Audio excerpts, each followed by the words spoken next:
Today, I'm going to talk about nationalism in Japanese immigration. But to do that, we have to head back to the Meiji era. You see, prior to the Meiji era, Japan's society was very unstable. So it sought to restabilize itself. And in order to do that, it modeled itself off of the European nationalist states. This led to Japan reconstructing a notion of Japanese identity, and it sought to flatten out and homogenize the idea of what it meant to be Japanese. At the same time, there is a growth in Japanese empire. We want to understand the role of this tradition in the modern day, if it has any effect at all, in particular on immigration, which really picked up in Japan after the collapse of the bubble economy in the 1980s. The collapse in the Japanese bubble economy is a term for how Japan's economy dropped in evaluation. This collapse led to a drop in the Japanese labor market. And so all sorts of new people began entering Japan, such as Nikkei-jin, ethnic Japanese searching for labor jobs in Japan, as well as technical trainees, people living in other countries who are not ethnically Japanese, coming to Japan on labor visas. There are also a few other trends playing a role in this. For example, the aging of the Japanese population led to a growth in foreign labor for nursing homes. We also see new transnational marriages after all of this influx in immigrants, as well as, now, this all leads to my research question. How do scholars understand the effect of ethnic nationalism on the immigrant experience? We're trying to understand, do scholars think that ethnic nationalism has an effect on immigrants? Do they think it exists? How do they respond to this kind of thing? What I found surprised me.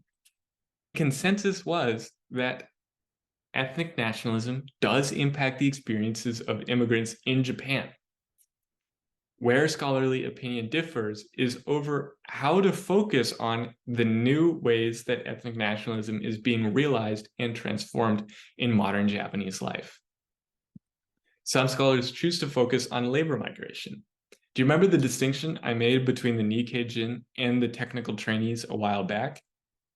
This is because Nikkei-jin are ethnic Japanese, and they're given certain privileged programs to enter into Japanese labor markets, whereas technical trainees are often subject to more difficult requirements to fulfill.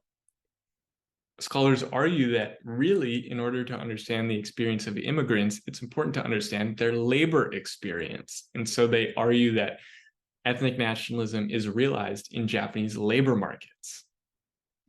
Other scholars choose to focus on international pressure. They believe that international pressure on Japan needs to be studied in order to recognize the way that ethnic nationalism is being transformed in the newly global community. You see, in the 1950s and 1960s, Japan entered into a lot of international organizations and signed on to human rights committees. Now, immigrants that are entering into Japan are holding Japan to the agreements that they made in these international communities. Scholars argue that because immigrants are mobilizing this international pressure, it's really important in order to understand the new complexity being introduced into Japanese identity in a modern global marketplace. Other scholars focus instead on the new multiculturalism that is sweeping across Japan, which comes in many forms. One form, for example, is in the Sister City program, where cities in Japan find international partners abroad, contributing to a more international atmosphere in the Japanese citizenry. A pair of scholars in particular focus on growth in multicultural families. They argue that this is actually the primary thing impacting Japan's modern legal conception of Japanese identity and Japanese citizenship. They claim that the growth in immigrants and multicultural families in Japan has forced Japan to reconsider what it means to be Japanese and to reconsider its tradition of ethnic homogeneity and ethnic nationalism. Now, that's a survey of our findings on what scholars have to say about ethnic nationalism and immigration in Japan. Thank you very much for watching, and here are our citations.